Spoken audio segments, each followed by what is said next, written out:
Olá, cenário de volta. Então, técnico, por onde nós vamos começar? Respeitável público! Como vai, como vai, como vai? Nossa, que isso, técnico? Pelo que eu saiba, hoje não é o dia do palhaço. Claro que não é o dia do palhaço, dona Gisele, mas eu resolvi fazer uma homenagem a um dos palhaços mais famosos do Brasil, que é o palhaço Arrelia. E esse bordão que eu acabei de falar foi ele que inventou. Como vai, como vai, como vai? Eu vou bem, muito bem, bem, bem. Entendeu agora? O palhaço Arrelia tornou-se um mito entre as crianças paulistanas. Ele começou a atuar com 6 meses de idade no circo chileno de sua família. Depois de longos anos de trabalho dentro do circo, ele resolveu trocar o picadeiro pela televisão. Foi o primeiro de sua família a abandonar o circo, pois falava que o trabalho não dava dinheiro suficiente para viver. Seu nome verdadeiro era Valdemar, e ele começou artes circenses saltando, passando depois pelo trapézio, pela cama elástica, em outras acrobacias. Mas quando seu pai deixou o circo, Valdemar substituiu o nome artístico e tomou o lugar de palhaço. E hoje, dia 23 de maio, faz 4 anos que o nosso palhaço Arrelia partiu para o andar de cima. Então, por isso que eu resolvi fazer uma homenagem à pessoa dele. Poxa, técnica, que bacana. Eu não sabia de todas essas informações. Eu me lembrava, assim, do palhaço, desse bordão muito conhecido. E eu, que gosto muito de circo, quero até aproveitar, mandar um beijo para todo mundo que vive dessa arte, que faz pessoas rirem, né, de todas as idades e todos os públicos, não é, técnica? E você sabe qual é a outra expressão artística que consegue contar histórias e provocar sensações diferentes? Qual? A dança.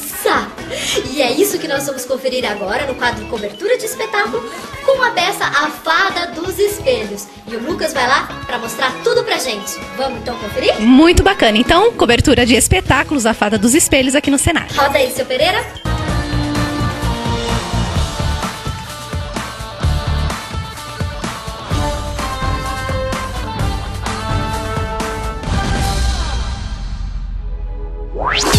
Cobertura de espetáculos de hoje é um pouco diferente, um espetáculo de dança. Isso mesmo, a Fada dos Espelhos, que aconteceu aqui no Teatro Estadual no dia 15 de maio. Vou te contar um segredo, hein?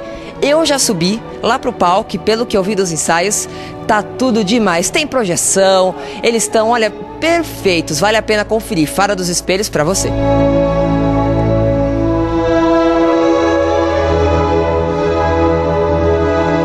A Fada dos Espelhos foi realizada por uma equipe que contava com profissionais de várias áreas e é um espetáculo que mostra a história da dança e o seu desenvolvimento através dos últimos séculos, desde os anos de 1600 até os dias de hoje, passando por estilos como o minueto e a dança contemporânea.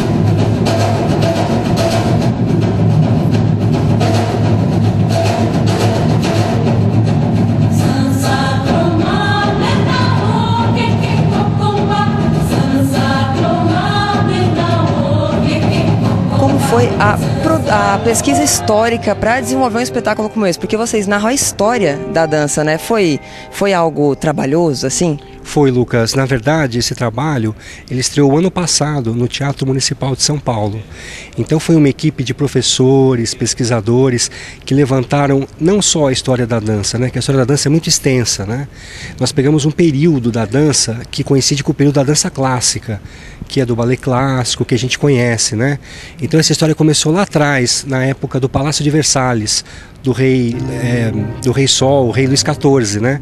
Então, e veio evoluindo até os dias de hoje. Foram mais ou menos uns 4 meses de pesquisa, porque além da história, nós pesquisamos também imagens, gravuras, livros, músicas, né? As músicas da época e principalmente as coreografias que marcaram cada período da dança, né? Até chegar aos dias de hoje. Quando nós chegamos nos dias de hoje, na dança contemporânea, é uma coreografia do repertório do Balé de Taubaté, que é a companhia que está dançando esse espetáculo hoje aqui pra gente em Araras. Legal, interessante. E como vocês escolheram justamente as coreografias que iam compor o espetáculo? O objetivo foi esse, caracterizar cada período da história? Na verdade, cada período você tem um estilo de linguagem, um estilo de técnica de dança, né? Então, conforme a dança foi evoluindo, aqueles espetáculos mais conhecidos, eles são os que a gente chama de espetáculos clássicos, em que eles são remontados até hoje. Então, nós vamos ver coreografias aqui, por exemplo, o Padedê da Bela Adormecida, que ele é o mesmo dançado desde o século XVIII até os dias dias de hoje. É o mesmo padedê, com os mesmos movimentos, a mesma música, o mesmo mise-en-scène. Então essas coreografias elas se mantêm até hoje porque elas foram um sucesso e vêm sendo remontadas há muitos anos. Então, para cada período, nós escolhemos uma coreografia que marcava mais aquele período, né?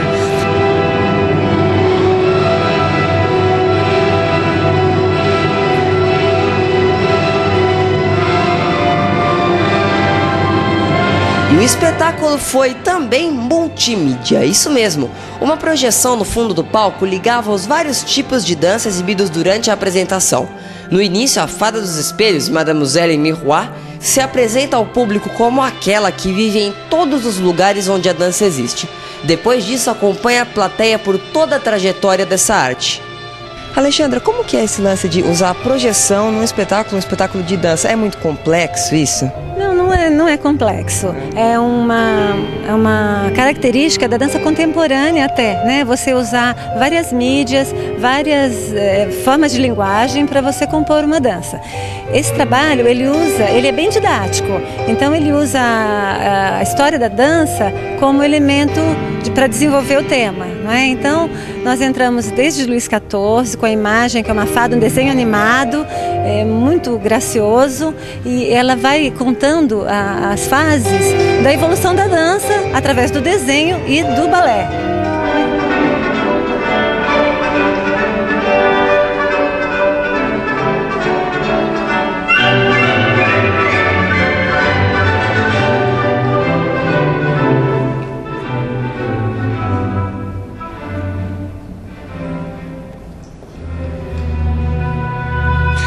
Um momento interessante também do espetáculo é quando nós falamos não de coreografias, mas de criadoras, que é um momento em que nós falamos de Martha Graham e Isadora Duncan, que foram duas mulheres que revolucionaram a dança. Só que elas não se conheceram, elas viveram em épocas diferentes, em países diferentes. Só que no espelho mágico da Fada dos Espelhos elas se encontram. Então é um encontro que é só possível por essa questão de ser da fada mágica, da Fada dos Espelhos, né? Então, na verdade, o espetáculo ele conta a história, mas ele também tem um pouco de ficção, né? Também tem um pouco da coisa da magia da dança, da emoção, que a gente tentou reproduzir no palco. Legal, e o interessante de usar um artefato multimídia como é a projeção é justamente isso, né? Ligar uma época a outra e trazer algo diferente para o público. Você falou uma coisa interessante, Lucas, porque a gente sabe que nós temos um problema hoje, que as pessoas ficam na frente da TV, do computador. Não que a TV Opinião não mereça ser assistida, né? Mas as pessoas têm que assistir a TV Opinião, assistir o programa Cenário, mas tem que vir aqui também no Teatro Estadual para assistir o balé, né?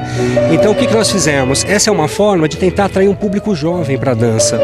Porque quando você usa a linguagem da história em quadrinho, você está usando uma linguagem que o público está acostumado, que é do movimento, né? Inclusive no espetáculo nós tivemos uma preocupação muito grande com a edição das imagens. Então, embora as imagens sejam históricas, imagens estáticas, elas são colocadas com movimento, elas aumentam, diminuem, elas passeiam pela tela, pelo espelho mágico da fada Miroir, porque Miroir em francês quer dizer espelho. Então o espetáculo Mademoiselle Miroir, que é a senhorita dos espelhos, a fada dos espelhos. Então essa proposta é realmente de usar a linguagem multimídia com a linguagem cênica, as duas misturadas num espetáculo único. Inspiração na rua, no teatro, nas artes visuais, nas novas tecnologias e até na ciência. Prestem atenção, a dança vai começar. E essa linguagem utilizada funcionou muito bem. Quem assistiu aprovou e o espetáculo A Fada dos Espelhos foi sucesso em Araras.